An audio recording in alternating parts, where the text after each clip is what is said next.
The road in front of the governor's mansion remains closed after officers were unsuccessful in trying to relocate peaceful protesters. The protesters who were there in honor of Philando Castile have been camped out since Thursday. And Susan-Elizabeth Littlefield has been talking with police and protesters, and she joins us now from outside the governor's mansion. Hello, Susan-Elizabeth.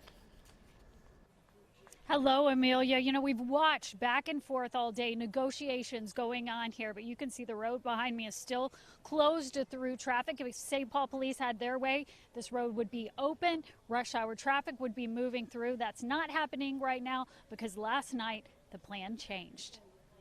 The middle of the night was anything but quiet on Summit Avenue. Around 2 a.m., officers asked protesters to gather their belongings and leave the street. Officers say some continued to walk in the streets, so they abandoned the operation. They don't want to give up the street because they don't want to stop that message. They don't want to stop that goal that they have. Minneapolis tattoo artist Jacob Lattis says he didn't intend to become a leader of the encampment, but he says it's become a calling. And as a half black, half white person, we need to get over our flesh and start using our souls. Start treating each other equally. He says the road started as a place to vent anger over Philando Castile's death. It's turned into a place of healing. It's turned into a place of celebration. It's turned into a space of community.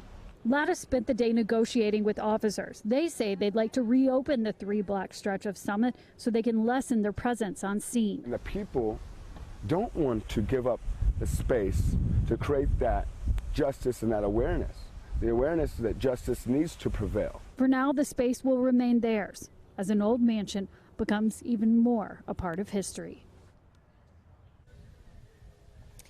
Now you can see behind me police officers staked out on these corners. They have been since Thursday. This is also a staffing issue for them. They say they'd like to have fewer officers here. They'd like to be less visible and go back to life as we know it.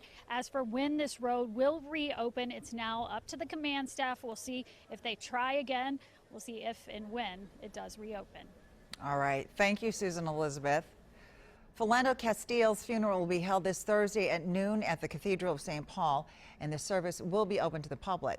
Stay with WCCO for continuing coverage on the shooting and protests for Philando Castile.